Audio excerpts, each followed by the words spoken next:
अस्सलाम वालेकुम स्टूडेंट्स, बेटा कैसे हैं आप लोग? उम्मीद करता हूँ खैरियत से होंगे। आज का जो बेटा हमारा टॉपिक है वो है मोल्स का।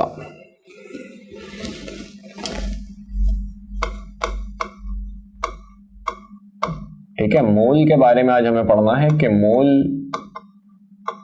क्या होता है और किस तरह के क्वेश्चंस इसके जो है वो एप्टीट्यूड टेस्ट में आते हैं। सबसे पहली बात बेटा मोल के बारे में ये है कि मोल के बारे में एक चीज तो याद रखना, ये बात एमसीक्यूज में पूछी जा सकती है कि मोल एसआई यूनिट है किसका? अमाउंट ऑफ सब्सटेंस का।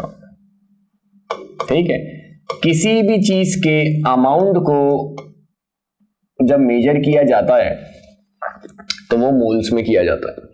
ठीक है, अब आप सोच रहे होगे कि हम अपनी डेली लाइफ में किसी भी चीज के अमाउंट को मेजर करते हैं तो ग्राम में करते हैं, किलोग्राम में करते हैं। जैसे आप आलू, प्याज, टमाटर, मुर्गी ये सब लेने जाते हो तो उसको किलोग्राम में, ग्राम के हिसाब से खरीदते हो। इसी तरह कुछ चीजें आपकी ऐसी होती हैं जो आप क्वांटिटी के हिसाब से खरीदते हो, जैसे अंडे, केले, इस तरह की चीजें आप क्वांटिटी में इस्तेमाल करते हो। और कुछ चीजें ऐसी होती हैं जैसे आपके लिक्विड हो गए, पानी हो गया, कोल्ड ड्रिंक हो गई, दूध हो गया, उसको आप लीटर के हिसाब से जो है वो उसको मेजर करते हो। तो कहने का मकसद ये है कि हम लोग तो डेली लाइफ में इस तरह की यूनिट इस्तेमाल करते हैं, लेकिन साइंटिस्ट वगैरह जब भी किसी चीज के अमाउंट को मेजर करते हैं, क्योंकि वो इंटरनेशनली बात कर रहे होते हैं, वर्ल्ड वाइड बात कर रहे होते हैं, साइंटिफिक वे में बात कर रहे होते हैं, तो वो जब भी किसी चीज के अमाउंट को बेटा मेजर करते हैं तो वो किस में करते हैं? मोल्स में करते हैं। सही है, किसी भी चीज के अमाउंट को एक्सप्रेस करने का जो एसआई यूनिट होता है बेटा वो मोल्स होता है। सही है, अब साइंटिस्ट ने अमाउंट ऑफ सब्सटेंस का एसआई यूनिट मोल्स ही क्यों रखा है? तो जब आप इसके क्वेश्चंस करोगे तो इस चीज का अंदाजा आपको खुद ही हो जाएगा कि आखिर जो है वो साइंटिस्ट ने अमाउंट ऑफ सब्सटेंस का एसआई यूनिट मोल ही क्यों रखा है, कुछ और क्यों नहीं रखा है। ठीक है, तो वो जब आप क्वेश्चंस करोगे इसके तो खुद ही आपको इस चीज का अंदाजा हो जाएगा। पहले मोल्स को समझते हैं, मोल्स है क्या। मोल को इस तरह समझो बेटा, जिस तरह आपका एक दर्जन होता है, अगर आप एक दर्जन में ऑब्जर्व करो तो उसमें आपको दो चीजें देखने को मिलती हैं। एक, कुछ ना कुछ क्वांटिटी, एक दर्जन के हिसाब से आप कोई भी चीज खरीदते हो तो उसमें उसकी कुछ ना कुछ क्वांटिटी होती है। कोई भी चीज आप एक दर्जन खरीदोगे तो 12 आती हैं, चाहे वो अंडे खरीदो, चाहे वो केले खरीदो, चाहे वो कुछ भी खरीदो, तो उसकी तादाद होती है 12। बिल्कुल इसी तरह मोल भी, अगर आप किसी चीज का एक मोल लोगे, किसी चीज का एक मोल खरीदोगे तो उसमें क्वांटिटी होगी। और दूसरा, उस क्वांटिटी का कुछ ना कुछ मास होगा या फिर वेट होगा। अच्छा, केमिस्ट्री में मास और वेट एक ही होता है। फिजिक्स में आप अलग अलग पढ़ते हो, लेकिन केमिस्ट्री के पॉइंट ऑफ व्यू से अगर हम बात करें तो मास बोले, वेट बोले, एक ही बात होती है। सही है, मास या वेट दोनों का मतलब quantity of matter present in a body. सही है, तो मास और वेट केमिस्ट्री में एक ही चीज है। तो अब मैंने कहा जिस तरह आप एक दर्जन की बात करते हो तो उसमें आपको एक क्वांटिटी मिलती है 12, इसी तरह आप किसी भी सब्सटेंस का एक मोल अगर लेते हो तो उसमें सबसे पहले तो बेटा आपको क्वांटिटी कुछ ना कुछ मिलती है, उसकी बात कर लेते हैं। जिस तरह दर्जन में क्वांटिटी फिक्स होती है 12, इसी तरह मोल में भी क्वांटिटी फिक्स होती है मगर 12 नहीं होती। मोल की क्वांटिटी शायद आपको याद हो, एक मोल में कितने पार्टिकल्स होते हैं? 6.02 एक्सपोनेंट 23 पार्टिकल्स। सही है, किसी भी चीज के एक मोल में इतने पार्टिकल्स होते हैं। अब उन पार्टिकल्स को हम एटम्स भी कह सकते हैं, मॉलिक्यूल्स भी कह सकते हैं और आइंस भी कह सकते हैं या फिर फॉर्मूला यूनिट भी कह सकते हैं।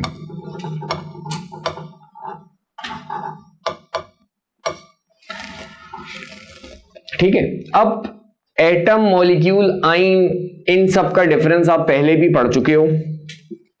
एक नई टर्मिनोलॉजी यहां पे इस्तेमाल हुई है फॉर्मूला यूनिट की।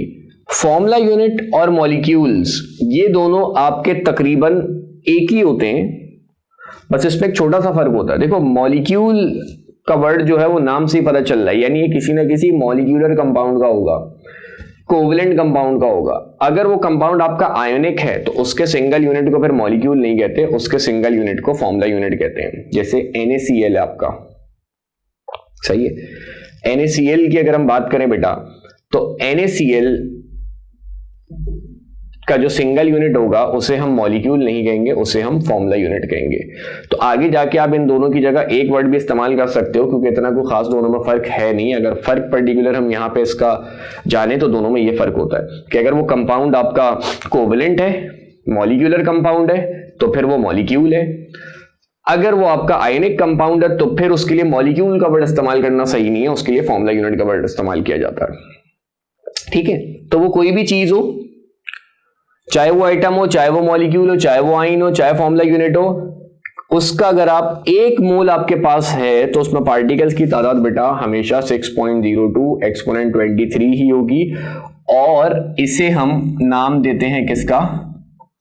एवागेड्रोस नंबर का, क्योंकि एवागेड्रो नामी साइंटिस्ट ने हमें इस चीज के बारे में बताया था, तो इसको एवागेड्रो नंबर के नाम से जाना जाता है। सही है, तो एक मोल में क्वांटिटी आपकी इतनी होगी, चाहे वो कोई भी चीज है, किसी भी चीज का आप एक मोल आपके पास है तो उसमें पार्टिकल्स की जो तादाद है बेटा वो हमेशा 6.02 एक्सपोनेंट 23 ही रहेगी। और इस पार्टिकल को, इस तादाद को नाम दिया जाता है एवागेड्रो नंबर का, क्योंकि इसके बारे में एवागेड्रो ने बताया था। दूसरा, एक मोल में मास कितना होता है? जिस तरह बेटा दर्जन में मास फिक्स नहीं होता, आप एक दर्जन अंडे खरीद रहे हो, केले खरीद रहे हो, कुछ और खरीद रहे हो, तो उनका मास अलग अलग होगा। केलों का मास हो सकता है ज्यादा हो, अंडे का मास कम हो, मगर मैंने कहा तादाद फिक्स होती है 12। तो मोल में भी सेम सीन होता है, तादाद आपकी फिक्स है मगर मास डिफरेंट होगा। हर चीज के मोल का मास जो है वो आपका डिफरेंट होगा। सही है, कितना होगा उस पर जरा सा बात कर लेते हैं। किसी भी चीज के एक मोल की बात करें तो इसका जो मास है वो आपका बेटा होता है ग्राम एटॉमिक मास, ठीक है, ग्राम मॉलिक्यूलर मास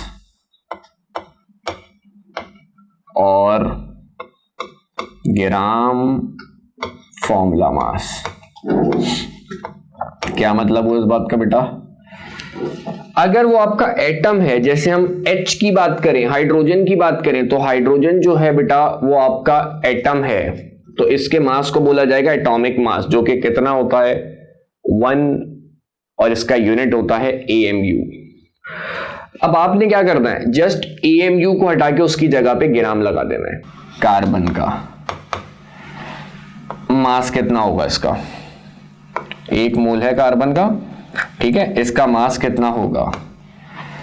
कार्बन का एटॉमिक मास कितना होता है? 12 AMU होता है। मैंने कहा AMU हटा के क्या कर देना, ग्राम कर देना, तो वो उसके 1 मोल का मास बन जाएगा। तो कार्बन का 1 मोल है आपके पास, उसका मास कितना होगा बेटा? 12 ग्राम होगा। और इस पर पार्टिकल कितने आएंगे बेटा? पार्टिकल मैंने कहा था कितने होते हैं, 6.02 एक्सपोनेंट 23 पार्टिकल्स ही रहेंगे। बस उन पार्टिकल को नाम किसका दूंगा? कार्बन अकेला है तो नाम दूंगा बेटा एटम्स का, ठीक है। इसी तरह अगर मेरे पास 1 मोल है किसका?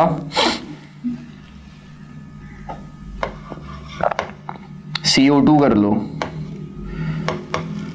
तो CO2 बेटा क्योंकि मॉलिक्यूल है तो इसका मॉलिक्यूलर मास होता है 44 AMU। आप AMU हटा के क्या लगा दो बेटा? ग्राम लगा दो, तो ये CO2 के 1 मोल का मास बन गया।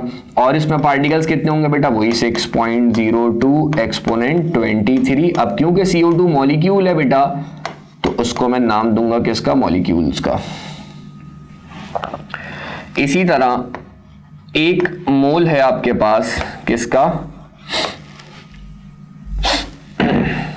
NaCl का। तो NaCl क्योंकि बेटा आपका आयनिक कंपाउंड है तो इसका जो सिंगल यूनिट होगा वो फॉर्मूला यूनिट कहलाएगा और इसके मास को बेटा फॉर्मूला मास कहा जाएगा। तो NaCl का होता है 58.5 AMU।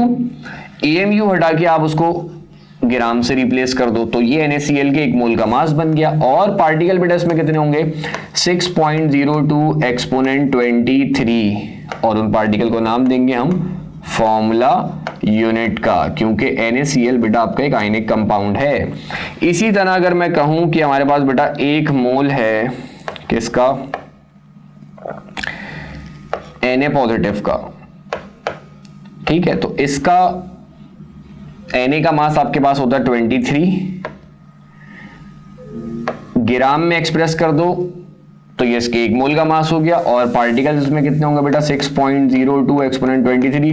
अब क्योंकि चार्ज पार्टिकल है तो पिछली क्लास में आप पढ़ चुके हो चार्ज पार्टिकल को आइंस कहते हैं, तो इसका यूनिट लगा दूंगा आइंस। तो कहने का मकसद मेरा ये है किसी भी चीज का 1 मोल आप ले रहे हो, सही है, इसमें पार्टिकल्स की तादाद आपकी वही रहेगी 6.02 एक्सपोनेंट 23। हाँ, उनकी नेचर उनकी खसलत चेंज हो सकती है। अगर वो एटम है तो आप कहोगे इतने एटम है, मॉलिक्यूल है आप कहोगे इतने मॉलिक्यूल है। जिस तरह आप 1 दर्जन अंडे खरीद रहे हो तो आप कहोगे 12 अंडे हैं, 1 दर्जन केले खरीदो तो आप कहोगे 12 केले हैं, तो बिल्कुल रहेंगे 12। तो बिल्कुल इसी तरह पार्टिकल्स की तादाद बेटा उतनी ही रहेगी।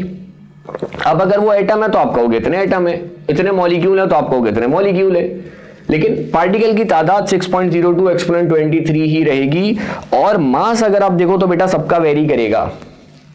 जिस तरह 12 अंडे का मास कुछ और होगा, 12 केलों का मास कुछ और होगा, बिल्कुल इसी तरह अगर आपके पास कार्बन का 1 मोल है तो उसका मास देखो बेटा 12 है, CO2 का 1 मोल है उसका मास 44 है, NaCl का कुछ और है, Na पॉजिटिव का कुछ और है।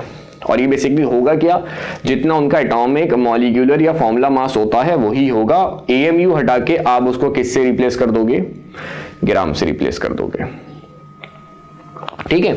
तो किसी भी सब्सटेंस का आप 1 मोल लेते हो तो उसमें आपको क्वांटिटी मिलती है, कुछ क्वांटिटी आपकी फिक्स होगी 6.02 एक्सपोनेंट 23 और दूसरा उसका कुछ ना कुछ मास होगा। मास कितना होगा, जितना उसका एटॉमिक मॉलिक्यूलर या फॉर्मूला मास होता है उसी को आप एक्सप्रेस कर दो ग्राम्स में तो उतना मास होता है, ठीक है। तो इसके कुछ फॉर्मूले वगैरह देखते हैं ताकि फिर इसकी जो कैलकुलेशन वगैरह है उसकी तरफ हम जा सकें।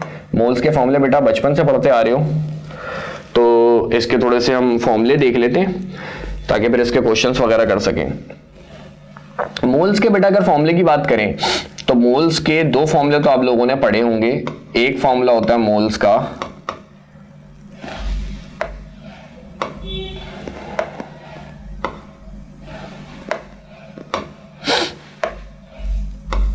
मास इन ग्राम कह देते हैं या सिंपल मास भी आप कह सकते हो, गिवन मास भी कह सकते हो, अलग अलग नाम से उसको आपने पढ़ा होगा। नीचे atomic mass, molecular mass, formula mass या फिर सिंपली आप क्या कह दो उसको मोलर मास कह दो, सही है। ये फॉर्मूला उस वक्त इस्तेमाल करेंगे जब आपको मास पता हो और मोल्स निकालने हो। तो मास रख दो ऊपर, डिवाइड कर दो मोलर मास से, आपके पास मोल्स आ जाएंगे। एक और फॉर्मूला मोल्स का होता है number of particles divided by Avogadro number. अच्छा, एवोगैड्रो नंबर को रिप्रेजेंट ऐसे करते हैं n उसकी सबस्क्रिप्ट में a, तो ये एवोगैड्रो नंबर का सिंबल होता है। ये फॉर्मूला आप उस वक्त इस्तेमाल करोगे जब आपको पार्टिकल्स पता हो और मोल्स निकालने हो, ठीक है। अच्छा, मैंने कहा था मोल में तीसरी चीज भी आती है ना, तो वो चीज भी अब आप लोगों को बता देता हूं। तीसरी चीज होती है वॉल्यूम। तो वॉल्यूम को डिवाइड करेंगे किससे, देखो बेटा मास वाले फॉर्मूले में हमने डिवाइड किया किससे, मोलर मास से। मोलर मास का मतलब 1 मोल का मास। पार्टिकल वाले में बेटा हमने डिवाइड किया किससे, एवोगैड्रो नंबर से। एवोगैड्रो नंबर का मतलब 1 मोल में जितने पार्टिकल आ रहे हैं उससे। तो वॉल्यूम वाले में बेटा किससे डिवाइड करूंगा, 1 मोल का जितना वॉल्यूम होता है उससे। ऑब्वियसली मास वाले में डिवाइड किया 1 मोल के मास से, पार्टिकल वाले में डिवाइड किया 1 मोल में जितने पार्टिकल आते हैं उससे। तो वॉल्यूम वाले में किससे डिवाइड करूंगा बेटा, 1 मोल के वॉल्यूम से।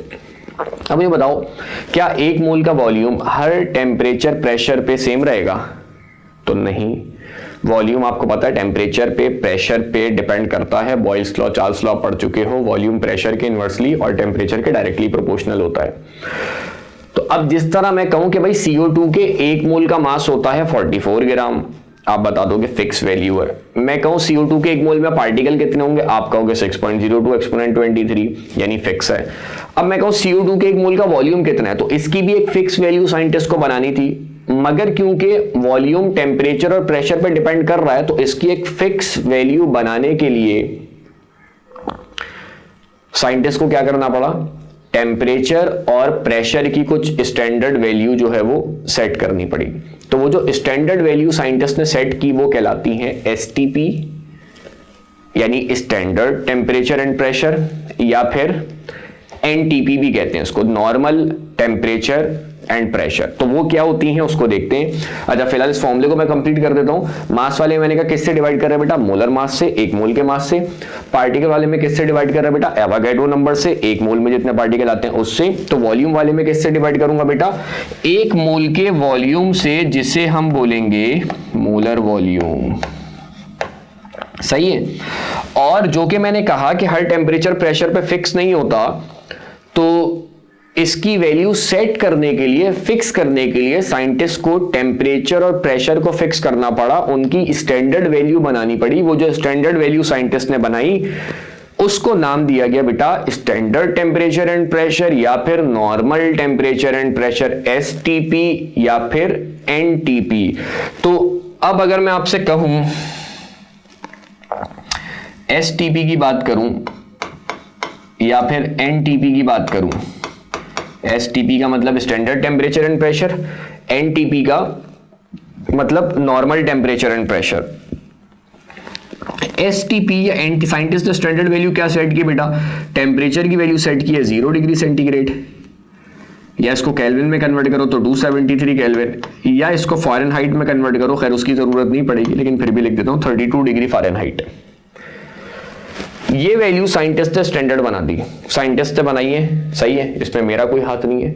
साइंटिस्ट ने एक बार इन स्टैंडर्ड वैल्यू को सेट कर दिया है, तो अब आपको ये वैल्यूज पता होनी चाहिए। कोई भी आपसे बोले भाई स्टैंडर्ड टेम्परेचर कितना होता है, तो आप बोलोगे 0 डिग्री सेल्सियस, उसी को केल्विन में कन्वर्ट करो 273 केल्विन, फ़ारेनहाइट में बोलो तो 32 डिग्री फ़ारेनहाइट, यानी वैल्यू एक है, यूनिट अलग अलग है। तो सेल्सियस में 0, केल्विन में 273, फ़ारेनहाइट में 32। और प्रेशर को क्या सेट किया बेटा, एटमॉस्फेयर में 1, आपको पता है प्रेशर के काफी सारे यूनिट होते हैं जिसमें से एक एटमॉस्फेयर होता है। एटमॉस्फेयर में अगर बोलूं तो 1, टॉर में बोलूं तो 760, टॉर भी कहते हैं इसको, या फिर मिलीमीटर ऑफ मरकरी भी कहते हैं। सही है। प्रेशर को मरकरी जितनी हाइट कवर करता है ना, उसमें भी जैसे आपने देखा होगा ब्लड प्रेशर जो मेजर करते हैं मैनुअली, अब तो खैर ऑटोमेटिक आ गई, मैनुअली जो करते थे उसको प्रेस करते थे तो मरकरी हाइट कवर करता है, तो वो जितनी हाइट कवर करता है उस हिसाब से हम बताते हैं कि ब्लड प्रेशर इतना है। तो उसमें जो मरकरी हाइट कवर कर रहा होता है ना, तो जो स्केल होता है वो मिलीमीटर में होता है, तो वो जो ब्लड प्रेशर जैसे हम जिससे मेजर करते हैं ना, वो कह लो एक तरह से मिलीमीटर्स ऑफ मरकरी में होता है। सही है। तो प्रेशर को कहने का मकसद ये है, मिलीमीटर्स ऑफ मरकरी में भी मेजर किया जाता है। मिलीमीटर्स ऑफ मरकरी बड़ा नाम हो रहा था तो इसको एक कॉमन नाम दे दिया टॉर का, टॉर कहलाता है, टॉर के नाम से इसको जाना जाता है। इसी तरह मिलीमीटर में 760 है, तो सेंटीमीटर में बेटा आपको पता है जाने के लिए 10 से डिवाइड करेंगे तो सेंटीमीटर हो जाएगा भाई। सही है। काफी सारी यूनिट लिख रहा हूं मैं। SI यूनिट 101325 या 300 भी कह सकते हैं, इतना फर्क नहीं पड़ता, इतनी बड़ी वैल्यू है तो अगर आप 25 कम कर दो वैल्यू को आसान रखने के लिए, मसले वाली बात नहीं है, या 325 कर लो तो भी कोई मसला नहीं है। PSI में होता है बेटा 14.7 PSI। PSI होता है पाउंड पर स्क्वायर इंच। भाई प्रेशर होता है फोर्स अपॉन एरिया ना, तो फोर्स को अगर पाउंड में मेजर कर रहे हैं, एरिया को इंच स्क्वायर में कर रहे हैं, तो वो कहलाता है पाउंड पर स्क्वायर इंच, तो उसको कहते हैं PSI। तो PSI में वैल्यू आपकी 14.7 होती है। सही है। तो स्टैंडर्ड टेम्परेचर आपके ये होते हैं, स्टैंडर्ड प्रेशर आपके ये होते हैं, या फिर इनको नॉर्मल टेम्परेचर एंड प्रेशर भी कहते हैं। तो ये वैल्यू साइंटिस्ट ने सेट कर दी। इस टेम्परेचर पे और इस प्रेशर पे मोलर वॉल्यूम कितना होता है लिख देता हूं आगे, एट STP या फिर NTP it is 22.4 decimetre cube. सही है। डेसीमीटर क्यूब भी बोल सकते हैं इसको, या फिर लीटर भी बोल सकते हैं। डेसीमीटर क्यूब बोलो, लीटर बोलो, बात एक ही है। अक्सर एमसीक्यूज आ जाती है 1 dm cube is equal to dash litre, तो बच्चे पता नहीं 10 पे, 1000 पे, 0.1 पे इस पे टिक कर देते हैं। लीटर डेसीमीटर क्यूब एक ही चीज होती है। डेसीमीटर क्यूब थोड़ा सा उसका साइंटिफिक नाम है और लीटर जो है वो मार्केट नाम है। जैसे आप पानी लेने जाते हो दुकान वाले के पास या दूध लेने जाते हो तो आप उसको बोलते हो 1 लीटर दूध देना, 1 लीटर पानी देना, लीटर वाली पेप्सी देना, लीटर वाली 7 अप देना। आप उसको ये नहीं बोलोगे 1 dm क्यूब पेप्सी देना, ये बोलोगे तो परेशान हो जाएगा, पागल वागल समझ के आपको भगा देगा। तो कहने का मकसद ये है कि लीटर डेसीमीटर क्यूब एक ही बात है। डेसीमीटर क्यूब साइंटिफिक तरीका उसको एक्सप्रेस करने का, और लीटर जो है वो क्या कहते हैं उसे, उसका मार्केट नाम है, कॉमन नाम है, सही है, जो आप आम जिंदगी में इस्तेमाल करते हो। तो अगर सवाल में लिखा आ रहा है एसटीपी या एनटीपी, तो आप क्या करोगे बेटा, मोल्स निकालने हैं तो वॉल्यूम को आप किससे डिवाइड करोगे, एसटीपी पे या एनटीपी पे। किसी भी गैस के 1 मोल का कितना वॉल्यूम होता है, 22.4 डेसीमीटर क्यूब, तो आपने डिवाइड कर देना 22.4 से। अच्छा, क्योंकि ये डेसीमीटर क्यूब में या लीटर में, तो जाहिर सी बात है ऊपर जो आपने वॉल्यूम रखना है वो भी लिख देता हूं, किस में रखोगे भाई, डीएम क्यूब में रखोगे, ठीक है। या तो फिर ये वैल्यू भी आप क्या करना, उसको भी कन्वर्ट करना। तो क्योंकि वो आप डेसीमीटर क्यूब में ले रहे हो, लीटर में ले रहे हो, तो ऊपर जो वॉल्यूम रखोगे वो भी बेटा आप किस में रखोगे, डेसीमीटर क्यूब में रखोगे, लीटर में रखोगे, सही है। अच्छा, एक और इसको अगर थोड़ा सा मुश्किल करें, फर्स्ट ईयर के लेवल पे तो इसी से सवाल आता है, एसटीपी एनटीपी आता है। यहां पे अगर थोड़ा सा उसको मुश्किल करें तो एसटीपी एनटीपी की जगह आरटीपी की टर्म्स भी इस्तेमाल की जाती हैं। आरटीपी कहलाता है बेटा रूम टेम्परेचर एंड प्रेशर, सही है। आरटीपी कहलाता है room temperature and pressure. Pressure की वैल्यू तो सेम है, रूम पे जो नॉर्मल अभी मुझ पे लग रही है, आप पे लग रही है, सब पे लग रही है, 180 m, 760 टॉर, 1013 300 पास्कल। प्रेशर कमरे का थोड़ा सा चेंज होता है। वैसे तो प्रेशर कह रहा हूँ, सॉरी, टेम्परेचर जो है वो हर जगह का, हर रूम का, हर जगह का, हर सिटी का, हर मुल्क का वेरी करता है, लेकिन इसको एक स्टैंडर्ड बना दिया है कि भाई रूम टेम्परेचर जो है वो आपका 25 डिग्री सेल्सियस, या अगर इसको केल्विन में कन्वर्ट करूं तो 298 केल्विन, ये रूम टेम्परेचर होता है। प्रेशर वही होता है, टेम्परेचर की वैल्यू वेरी होती है। अब जाहिर सी बात है जब टेम्परेचर चेंज कर रहे हैं तो वॉल्यूम भी आपका वो नहीं रहेगा, वॉल्यूम भी चेंज हो जाता है। तो चेंज होके क्या हो जाता है वो भी लिख देता हूं नीचे, एट आरटीपी इट इज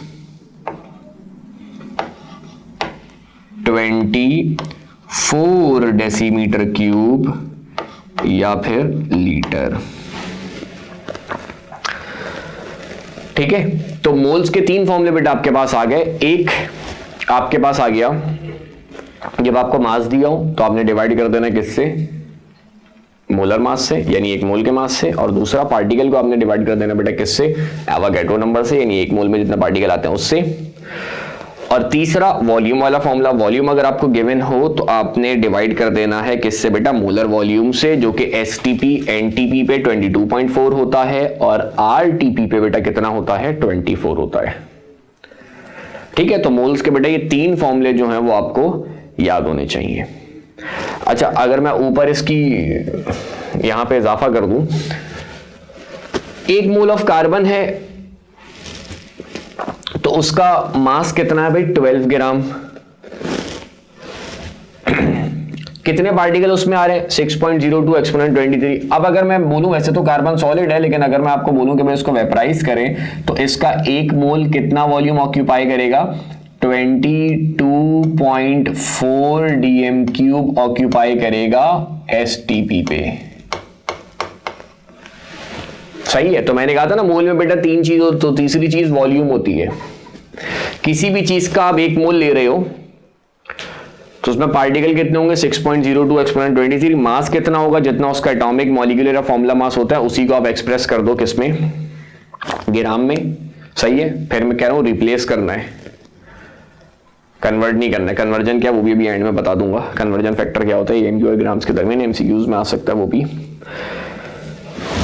और एसटीपी पे कितना वॉल्यूम ऑक्यूपाई करेगा, 22.4, ये भी फिक्स है, चाहे कोई भी चीज हो, कोई सी भी गैस हो, उससे फर्क नहीं पड़ता। CO2 का 1 मोल है, मास कितना होगा 44 ग्राम, पार्टिकल्स कितने होंगे 6.02 एक्सपोनेंट 23, और बेटा इसका वॉल्यूम भी 22.4 dm³ ही होगा STP पे, सही है। इसी तरह RTP पे बात करें तो 24 होगा, कुछ और टेम्परेचर और प्रेशर है तो जाहिर सी बात है उस पर कुछ और होगा, लेकिन ज्यादातर इसको STP NTP पे ही एक्सप्रेस करते हैं, तो 22.4, इसलिए मैं आगे लिख दे रहा हूं STP। इसका भी कितना होगा 22.4 dm³ STP, और इसका भी कितना होगा भाई 22.4 dm³ STP, सही है। तो 1 मोल में बेटा आपके पास 3 चीजें आती हैं, उसका मास, क्वांटिटी और वॉल्यूम। क्वांटिटी फिक्स होती है 6.02 एक्सपोनेंट 23, वॉल्यूम भी STP पे NTP पे फिक्स होता है 22.4 डेसीमीटर क्यूब या लीटर, RTP पे 24 डेसीमीटर क्यूब या लीटर। मास कितना होता है, जितना उसका एटॉमिक मॉलिक्यूलर फॉर्मूला मास होता है वो निकालना आप सीख चुके हो, उसी को ग्राम्स में एक्सप्रेस कर दो तो वो उसके 1 मोल का मास बन जाता है, ठीक है। तो किसी भी चीज का बेटा आपने कुछ अमाउंट लिया, उसमें इतना मास आ रहा हो, इतने उसमें पार्टिकल्स आ रहे हो, इतना वॉल्यूम आ रहा हो, तो आप कहोगे कि आपके पास उस सब्सटेंस का 1 मोल है, सही है। नीचे मैंने मोल्स के फॉर्मूले लिखे हैं कुछ, इसकी कैलकुलेशन करेंगे नेक्स्ट वीडियो में। बस जाते जाते एक चीज आपको बता दूं, जो कि मैंने कहा था कि AMU और ग्राम्स में क्या कन्वर्जन फैक्टर होती है वो आप लोगों को बता दूं। अच्छा, 1 AMU बेटा बराबर होता है, इधर लिख देता हूं, 1 AMU को अगर आपने ग्राम में एक्सप्रेस करना हो तो ये बराबर होता है 1.66 एक्सपोनेंट -24 ग्राम के, अगर आपने कन्वर्ट करना हो तो। यहाँ पे हमने कन्वर्ट नहीं किया था, सिर्फ रिप्लेस किया था। अगर पूछ ले आपसे भाई 1 AMU कितने ग्राम के बराबर होता है, तो 1.66 एक्सपोनेंट -24 के बराबर होता है, ठीक है। अच्छा, ये वैल्यू कैसे आई, ये वैल्यू आप आसानी से इसको समझ सकते हो। 1 AMU बेटा किसका मास होता है, हाइड्रोजन का मास होता है, आप सब जानते हो। कौन से वाले हाइड्रोजन का, प्रोटियम, जो पहला आइसोटोप होता है हाइड्रोजन का। प्रोटियम में 1 प्रोटॉन होता है, 1 इलेक्ट्रॉन होता है, 0 न्यूट्रॉन होता है, यानी प्रोटियम में बस 1 प्रोटॉन 1 इलेक्ट्रॉन है। इलेक्ट्रॉन का मास नेग्लिजिबल होता है, आप पढ़ते हो। तो इसका मतलब प्रोटियम का जो मास होता है 1, वो बेसिकली प्रोटॉन का ही मास होता है। प्रोटॉन का मास कितना होता है, कांस्टेंट वैल्यू होती है, आपको याद होगी 1.66 एक्सपोनेंट -24 ग्राम, सही है। नहीं भी याद है तो कैलकुलेटर में कांस्टेंट होते हैं, उसमें प्रोटॉन होता है, तो आप उससे भी निकाल के देख सकते हो और उस वैल्यू को याद कर लो, काम आती है। तो 1 प्रोटॉन का मास होता है 1.66 एक्सपोनेंट -24 ग्राम, वही बेसिकली 1 AMU होता है, ठीक है। तो 1 AMU आपका बराबर होता है बेटा 1.66 एक्सपोनेंट -24 ग्राम के। AMU को ग्राम्स में कन्वर्ट करना हो, इस वैल्यू से मल्टीप्लाई करोगे, ग्राम को AMU में कन्वर्ट करना तो उस वैल्यू से डिवाइड करोगे। यहां पे हमने कन्वर्ट नहीं किया, सिर्फ उसको रिप्लेस किया था, ठीक है। तो इस वीडियो में बेटा, इस लेक्चर में हमने मोल्स का जो थ्योरेटिकल काम था वो हमने कंप्लीट किया, मोल्स क्या था उसको समझा, साथ साथ उसके फॉर्मूले भी देख लिए। इसके जो क्वेश्चंस वगैरह बेटा ECAT में, MCAT में, डिफरेंट यूनिवर्सिटीज में जो इसके सवालात आ सकते हैं, उसको फिर बेटा हम अगली वीडियो में, अगले लेक्चर में जो है उसको डिस्कस करेंगे। काफी सारे इसके सवालात आ सकते हैं, इंपॉर्टेंट टॉपिक है, तो उस पे जो है बेटा वो हम अगली वीडियो, अगला लेक्चर जो बनाएंगे, ठीक है।